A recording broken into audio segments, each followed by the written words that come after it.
Bonjour pour cette nouvelle vidéo sur la chaîne Secteur 13. J'ai décidé cette fois-ci de faire un speed painting commenté. Mais là, il va plutôt s'agir d'un speed vectoriel, étant donné que je vais travailler sous Animate et un peu mettre en pratique ce qu'on a vu dans la précédente vidéo, vidéo qui n'avait pas plu à beaucoup de monde en fait, pas grand monde l'a vu, probablement parce qu'elle était un peu... Ouais, c'est pas le genre de vidéo les plus fun à faire, donc, mais je teste des formats. C'est vrai que celui-là sera probablement un peu plus intéressant à regarder. Alors évidemment, si vous n'avez pas envie de m'écouter, vous pouvez très bien couper le son et vous mettre une musique qui va bien. Vous pouvez mettre aussi une musique en m'écoutant, voilà. Faites votre vie. Je vais parler dessus, je vais donner quelques conseils sur Animate. Donc Animate, c'est un logiciel que j'utilise depuis maintenant... enfin, avant j'utilisais Flash, qui est devenu Animate. Mais c'est le même logiciel à 90%. Ils ont changé le nom juste pour pas plus avoir à se justifier, étant donné que le format Flash n'est plus utilisé sur les navigateurs notamment. Mais enfin bon, bref, c'est un autre sujet. L'illustration du jour, c'est donc, je suis parti d'après, on le voit là, un croquis que j'avais fait il y a quelques temps. Un petit croquis rapide, c'est un personnage qui m'était apparu sans préméditation et que j'avais bien aimé. Donc en fait, je vais le garder pour un de mes projets. Et je cherchais quoi dessiner, quoi reprendre, et je me dis que finalement il allait aller très bien pour ça. Donc voilà, je suis déjà là. Alors la vidéo, ça m'a pris 3 heures à le faire. Je l'ai filmé en plusieurs fois. Donc je m'y suis pris dans la semaine, voilà, plusieurs fois pour le faire. Ça fait longtemps que j'avais pas fait une illustration aussi grande en vectoriel. Et donc là, la vidéo va durer 20 minutes. C'est compressé en 900 fois, quoi. Enfin, compressé, accéléré en 900 fois.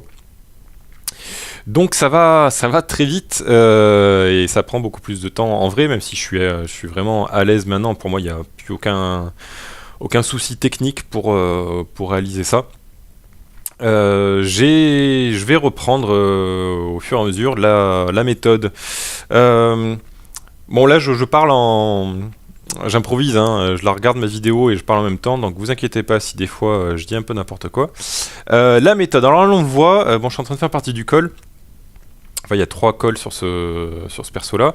On peut voir que je travaille d'abord avec un line noir tout autour pour faire la silhouette. Et ensuite, je travaille avec un trait de couleur, généralement rose. Là, j'utilisais pas mal de rouge. Mais en fait, un trait qui va me permettre voilà, là, je vois, j'utilise du rose. Donc, c'est pour tracer les différentes délimitations de couleurs qu'il va y avoir à l'intérieur. C'est vraiment la méthode la plus simple. Je n'utilise pas du tout l'outil plume dans Animate. J'utilise donc des traits de découpe. L'important c'est évidemment de bien les relier, donc il faut activer l'accrochage, c'est le petit cadenas en bas à gauche qui apparaît pas sur tous les outils. C'est très important parce que si les traits ne se joignent pas, quand vous allez mettre votre pot de peinture, ça va être compliqué, ça va pas se remplir correctement. Et après je place mes ombres. Donc la technique en elle-même n'est pas plus compliquée que ça. En fait, il faut surtout maîtriser correctement l'outil trait, connaître les petits raccourcis qui vont avec. Donc les raccourcis principaux, c'est notamment... alors moi je l'ai fait de tête machinalement, mais vous pouvez faire avec notamment CTRL et ALT qui vont vous permettre de tordre les traits ou de tirer les traits pour en faire un angle. Ce fait, comme on peut le voir là, j'arrive quasiment à 99% avec l'outil trait, j'arrive, et ces petits raccourcis, j'arrive à faire tous les traits qui m'intéressent. Ponctuellement, alors vraiment très ponctuellement, je vais aller chercher l'outil flèche blanche pour sélectionner et faire apparaître les courbes de Bézier. Et là, modifier les éléments plus précisément. Mais c'est vraiment rare, quoi. Alors là, on peut voir aussi que pour des formes plus complexes, comme cette espèce de gros plus, je vais vraiment les faire à part et les déformer après. Donc ça c'est un grand conseil, on va le voir sur l'épée aussi plus tard. Ne commencez pas, si un élément est géométrique de base, faites-le droit et ensuite transformez-le. Donc vous avez l'outil transformation de base et aussi le sous-outil de l'outil transformation, c'est l'outil enveloppe. Qui est assez puissant, qui a tendance des fois, si on déforme trop là avec le vectoriel, à faire les courbes qui vont commencer un peu à se casser. Mais pour des petites déformations un petit peu en perspective, ça marche vraiment bien. Je vais faire beaucoup de calques là. Alors je les nomme pas, je les laisse. Je devrais les nommer. Il faut les nommer ces calques. Mais Mais là, vu que j'ai voulu aller vite et que j'ai l'habitude, voilà, mais il vaut mieux nommer ces cales parce que là, je vais commencer à en avoir, j'aurai peut-être une vingtaine au final, et on s'y perd assez vite. D'ailleurs, on va me voir vers la fin, je passe mon temps un peu à cliquer pour retrouver où j'en suis. Mais j'ai aussi, je pourrais très bien faire ça sur un calque unique. Pour une illustration, ça suffit. Sauf que là, j'ai en tête de l'animer après. Donc, ça fera une autre vidéo où je montrerai un petit peu une animation simple sous Animate. Le personnage qui fera un mouvement un peu flottant simple. Donc là, j'ai besoin de. Voilà, j'ai déjà anticipé tous les différents éléments que j'aurai, sachant que pour animer, il faut vraiment qu'un seul élément par calque. En fait, on le verra après, on fera des symboles, tout ça. Mais sinon, ça devient compliqué pour animer. Donc à la fois dans ma scène, j'ai dans le calque tout en bas, j'ai le croquis que j'avais, je l'ai mis dans un symbole, j'ai mis dans un alpha, voilà, pour pas que ce soit, je vois juste mes traits, mais que je sois perturbé par les couleurs et les traits du croquis. Mais de temps en temps, je le fais apparaître à côté parce que vu que les couleurs que j'avais faites me plaisaient, donc je peux directement les repiquer. Couleurs que je vais modifier après, notamment faire des dégradés. Donc pour en revenir à la méthodologie, donc on a vu la découpe, tout est très très très géométrique. On fait des traits, voilà, je fais des traits, et ensuite je place avec un coup de pot de peinture. Mais je travaille on va dire l'ensemble à 90%, parce que je sais que je vais revenir après. Il y a des erreurs, alors je les ai corrigées après, mais il y a des erreurs de volume, notamment sur les espèces d'attaches en métal sur la ceinture. Il y a des choses que je vais retoucher après. Donc mon conseil, c'est vraiment faire les choses au plus gros, à 90%, et pas passer trop de temps à aller ajuster le moins de petits angles, tout ça, parce que c'est l'ensemble qui va compter, et puis surtout, là on a le nez collé dessus en 100%. Moi avec le temps, j'ai appris à pas m'embêter à passer trop de temps sur des détails parce qu'on les voit pas après au final, c'est l'ensemble qu'on va regarder. Voilà. Alors autre astuce là qu'on voit, c'est que je fais beaucoup de découpes vite, deux traits qui se croisent dans un même calque, ça va faire un point intermédiaire et on pourra plus tordre une des courbes indépendamment. Donc pour régler ça, il faut, là on peut voir que je crée souvent des calques au-dessus pour pouvoir croiser mes traits de construction sans qu'ils se découpent entre eux. Et après, je prends mon trait, avec un CTRL X, je le coupe, et je le colle directement sur l'autre, ce qui me permet ensuite de faire mes pots de peinture propres. Voilà. C'est un peu emmêlé ce que je dis, il faudrait pas que je fasse une doc précise de méthodologie, mais là, si vous regardez un petit peu, globalement, vous allez pouvoir... pour voir. C'est sûr que c'est pas la vidéo d'initiation pour ceux qui n'ont jamais touché Animate, mais pour ceux qui s'y connaissent un petit peu, regardez bien, globalement, vous voyez que j'utilise à peu près toujours la même méthode pour faire certaines choses. Alors où j'en suis là, alors voilà, je fais aussi ça, vous pouvez passer les calques en filaire. Donc on voit plus là, on voit que les traits fins. C'est assez pratique parce que vu que j'ai beaucoup de couches qui s'entremêlent, j'ai besoin de voir où je vais, quoi. Donc vous voyez immédiatement, voilà, mes traits rouges, je les utilise uniquement je sais que c'est des traits que je vais supprimer, qui servent uniquement pour la colo. Là, je suis un peu embêté, on va voir que je vais bidouiller un petit peu parce que j'avais fait mes ombres, mais rapidement sur mon croquis, quoi. Donc ça passait bien pour un croquis, mais là, étant donné qu'il faut que je sache exactement où je vais, donc il y a beaucoup de choses que je refais là directement. J'ai pas de mal je pourrais quasiment faire toute une illustration sans croquis en dessous. J'arrive assez bien à visualiser en vecto avec l'habitude. Mais là, je sais que j'ai un peu patiné, j'ai mis les traits et là on voit que voilà, j'essaye de mettre le pot de peinture, ça va pas. Donc je cherche où est-ce que j'ai déconné, où est-ce que j'ai pas mis où est-ce que ça coupe pas exactement. Donc des fois, il faut un peu enquêter où sont les points qui touchent pas. Voilà, donc là, je travaille vite. Là, on vient de voir j'avais un bout de trait rouge dans un autre trait. C'est le problème des fois quand on a des traits de construction qui sont trop proches de traits extérieurs. Animate a tendance à les fusionner. Donc quand on supprime le trait rouge, il y a un petit trait qui reste. Alors là, je retouche. Vous voyez, là, une des rares fois où j'ai utilisé l'outil flèche, c'est passé assez vite, mais voilà, j'ai pu retoucher mes formes, donc j'ai sectionné plusieurs vertex, plusieurs points des courbes, et j'ai simplement déplacé. La grosse astuce, c'est qu'on peut déplacer les points une fois qu'on les a sélectionnés avec les flèches du clavier, et ça fait un déplacement très, très précis au pixel. Si vous appuyez sur majuscule en même temps, vous allez les déplacer par groupe de 10 pixels, je crois. En enfin en tout cas des plus gros sauts. Donc ça je l'utilise vraiment beaucoup. On est déjà à l'épée. Alors l'épée, j'ai repris mon croquis, je l'ai mis droit parce que j'allais pas me faire l'épée vu que c'est un élément très droit, très symétrique. J'allais pas m'embêter à le faire directement en biais. Donc j'ai dupliqué mon calque de croquis et je l'ai fait là, voilà. Donc le ruban là, je me suis un peu embêté parce qu'il est en plusieurs morceaux, étant donné que je prévois de l'animer. L'outil, alors vous voyez que j'ai fait apparaître sur la droite le panneau aligné. Voilà, là on vient de le faire, je viens de le faire. Je crée mes éléments sur des calques superposés, je les sélectionne et ensuite avec l'outil aligné, je les replace. Là j'utilise pour bien placer en symétrie mes petits cercles. J'utilise aussi une partie de l'outil aligné qui est la répartition. Donc c'est assez important d'utiliser. Si on fait à l'œil on peut à peu près placer, on se dit là c'est symétrique, là c'est centré, mais on n'est jamais trop juste. Donc là pareil pour l'espèce de diamant. Là pour le diamant je l'ai placé à l'œil parce qu'il est suffisamment proche de point les angles de la croix qui est autour pour que visuellement j'arrive à peu près me repérer. Il doit pas être juste à quelques pixels, mais c'était un peu compliqué. En fait il n'y a pas de règle unique pour faire quelque chose. Il y a plein de manières de le faire. Je vais le faire un peu au feeling et surtout à ce qui va me demander le moins d'efforts, on va dire le moins de clics. Dans une illustration comme ça, on fait des milliers de clics.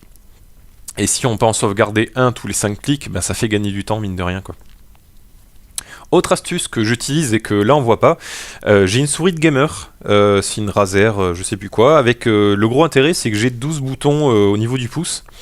Et dessus j'ai mis des raccourcis, des raccourcis simples comme les copier-coller, mais j'ai aussi les outils. Donc tous les traits qu'on voit, je les sélectionne, je supprime. En fait, je vais pas aller déplacer ma main, aller sur le clavier pour chercher la touche supprimer. J'ai directement au niveau du pouce. Donc ça, c'est un gain de temps que j'utilise notamment sous Animate parce qu'il y a pas mal de petits raccourcis comme ça. J'utilise moins sous Photoshop parce que le plus souvent, je suis à la tablette. Mais ça vraiment, si vous avez une souris gamer, utilisez-la aussi sur ces logiciels-là. Trouvez-vous les raccourcis que vous utilisez souvent, vous allez voir que vous allez gagner du temps, c'est un confort vraiment. Alors faut se réhabituer, donc j'ai encore moi mes vieux réflexes. J'utilise pas beaucoup de raccourcis clavier pour aller chercher les outils. J'ai vraiment la méthode d'aller cliquer sur le panneau à côté des outils, donc ça me fait perdre un peu de temps, mais c'est mon habitude. Donc voilà, j'ai mes vieux défauts qui restent. Mais bon, en gros, toujours pareil, trouvez-vous votre habitude de travail. C'est pas parce que quelques personnes utilisent une méthode bien particulière que ça va marcher pour vous, quoi. Ce qu'il faut faire, en tout cas, ce qui a marché pour moi, c'est que j'ai étudié pas mal d'artistes. Alors avant, à l'époque, il n'y avait pas YouTube quand j'ai commencé, donc je décortiquais, je reproduisais des illustrations. Donc forcément, j'ai un peu pris leur style au début, notamment Joe Madureira. Mais maintenant qu'il y a YouTube ou d'autres, quand je regarde des speeds, j'essaye de comprendre comment ils font et je m'approprie certaines techniques, mais en fait, j'essaie de le reproduire une première fois pour comprendre comment ils ont fait et après je l'intègre à mes propres techniques. Donc il y a plein de choses maintenant que j'ai piqué à droite à gauche, dont je me suis inspiré, que ce soit des techniques, des couleurs, je sais pas quoi, mais ça s'est intégré. Donc finalement, au fur et à mesure des années, c'est devenu mon style à moi. Et c'est vrai que ce qu'on voit là, c'est ce qui se rapproche le plus de on va dire de mon style, celui que j'ai utilisé le plus souvent quand j'étais en freelance. Style Vecto, c'est très inspiré de ce qu'ils ont pu faire chez Ankama. Notamment leur artiste principal Xav, enfin je sais plus s'il bosse toujours pour eux, j'imagine qu'il est toujours leur lead artiste, mais voilà, donc ça peut être si vous cherchez à faire une illustration genre Ankama, alors pas dans le design même, mais dans la colo, c'est vraiment, là on est vraiment sur cette méthode là, c'est ce qu'ils utilisent. On va voir après notamment aussi sur les dégradés que je vais placer, c'est assez proche.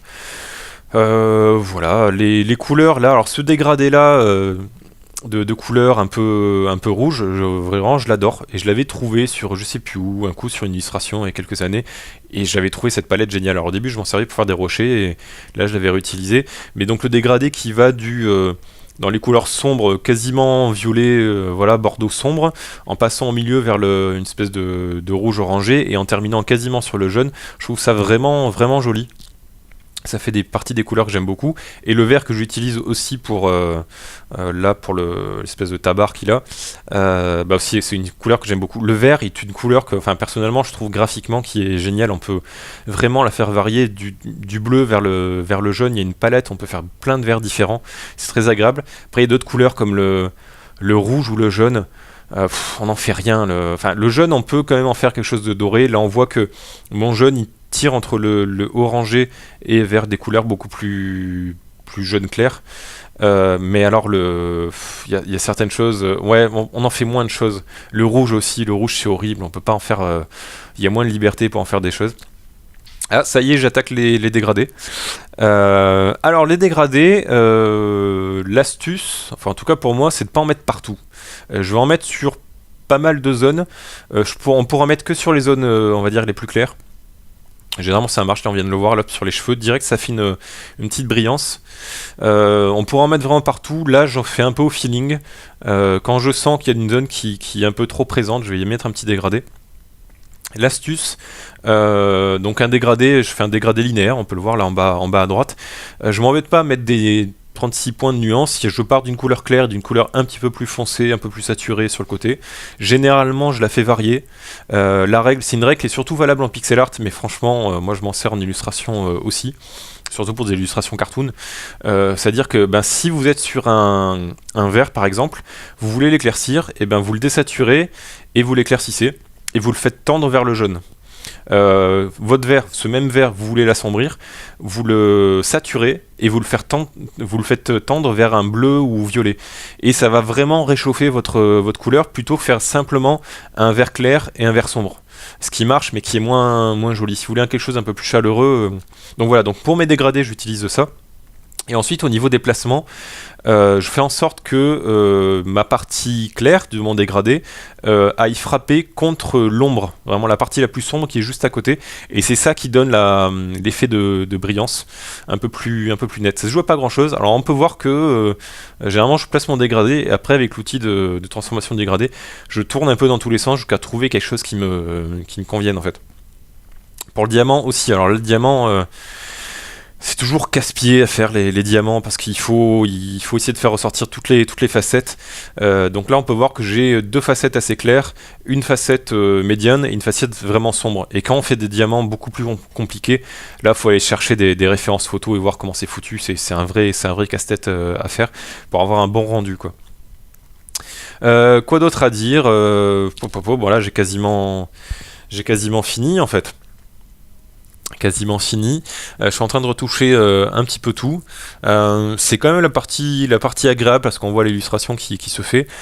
C'est quand même un gros boulot. Ça prend du temps. Je me suis rendu compte, je me suis étonné moi-même que ça prenait beaucoup de temps. Là, la partie dégradée, colo et finale et dégradée, il y a peut-être 1 heure de travail, quoi. Et pourtant, je travaille vite et j'ai l'habitude. Hein. Donc sur des gens qui n'ont pas l'habitude, je me pose moins de questions quand je pose. Alors je pense qu'il y a des choses, je pourrais y passer 1 heure de plus et l'affiner. Là, le but de cette illustration, c'était surtout faire cette vidéo et moins faire un chef-d'œuvre. Et là, on voit que j'ai un petit souci avec le dégradé, parce qu'il y avait 2 couleurs qui se superposaient dans la sélection de dégradé. Donc voilà, ça c'est des choses, maintenant je repère très vite où sont les soucis. Enfin, bon, ce que je disais, c'est que voilà, j'ai pas cherché à faire un chef-d'œuvre, cherché à produire rapidement, à montrer un petit peu comment je faisais. Mais c'est un conseil aussi que je donne, faites des illustrations, faites-en plusieurs. Faites-les à une qualité de 90-95%, mais n'y passez pas des jours et des jours pour essayer de l'affiner, parce qu'au bout d'un moment, vous n'allez plus rien voir. Là, on voit que je retouche encore un petit peu certaines parties. Il vaut mieux produire 10 illustrations en 1 mois, par exemple, pour s'entraîner, qu'en faire qu'une seule dans le mois et se dire ça va être mon chef-d'œuvre, quoi. Parce que là, on va apprendre beaucoup plus en faisant beaucoup qu'en en faisant qu'une seule, quoi. Voilà, donc là je vais faire un petit fond rapide. Mon personnage a une couleur plutôt saturée claire, et je lui mets un fond sombre qui se détache bien, tant qu'à faire. La petite astuce pour faire un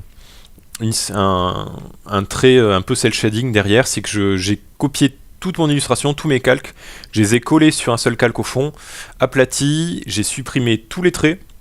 J'ai mis une couleur unique pour avoir une silhouette et ensuite j'ai remis avec l'outil encrier un trait dedans, donc C'est la méthode la plus facile pour faire un trait de silhouette autour de notre personnage. Et là, un petit fond rapide, je reprends, j'ai un peu patiné pour trouver, mais je reprends voilà, le motif en plus, quoi, un peu pharmacie qu'il a sur lui. On a pu entreapercevoir un petit fichier de mes logos Secteur 13. C'était, alors mes anciens associés reconnaîtront, c'est l'époque où j'avais plein de grandes idées pour Secteur 13. Ça remonte à loin, mais voilà, je m'en sers un peu de temps en temps. Bon, c'est déjà terminé, j'espère que ça vous a plu. C'est clairement plus agréable pour moi à commenter rapidement plutôt qu'à parler en même temps que je fais. J'espère que c'était un petit peu plus pertinent, un petit peu plus fluide. J'en ferai d'autres et probablement que la prochaine, ça sera soit l'animation de ce personnage-là, soit une vidéo similaire pour du painting sous Photoshop. Peut-être du painting façon, voilà, je vais essayer peut-être d'aborder une painting façon Blizzard, façon gigantique, voilà, pour montrer différentes méthodes. Dites-moi si ça vous plaît. Je vais pas forcément demander les pouces bleus et compagnie. Je fais ça pour ceux qui, déjà pour mon plaisir, pour ceux qui ont envie de voir ces vidéos, pour mes élèves. Peut-être que plus tard, si ça amène à quelque chose, si ça intéresse, j'irai un petit peu plus loin, faire des Patreons, ce genre de choses. Mais pour le moment, c'est pour le plaisir. Je vous souhaite une bonne soirée, parce que pour moi, c'est la soirée. Et je vous dis à très bientôt.